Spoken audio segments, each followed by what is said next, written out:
Question 7 says we should find the HCF of 72 and 75 using prime factorization method.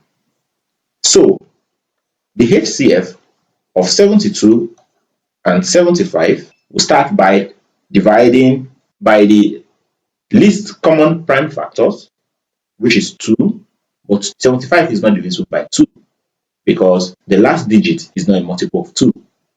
So we look at 3. Can 3 divide?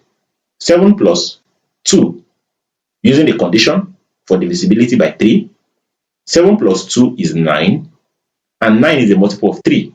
It therefore means that 72 is divisible by 3. What about 75? 7 plus 5 is 12, and 12 is a multiple of 3, so 3 can divide. So 3 into 72. 3 into 7 is 2 times remainder 1, because 2 times 3 is 6, remainder 1, which is 7. So take that 1 and bring the 2 behind it, becomes 12. 3 into 12 is 4. Do same with 75. 3 into 7 is 2 times remainder 1. This becomes 15. 3 into 15 is 5 times. So do we have any factor that can divide 24 and 25? No.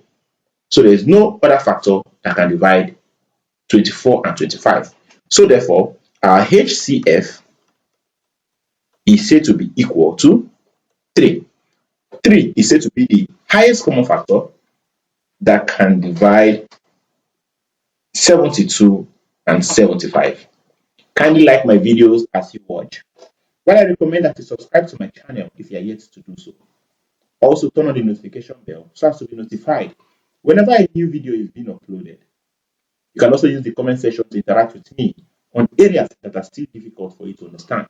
While I recommend you share the link with your friends and families so that they can also benefit from our daily classes. We shall now take question number 8 on this exercise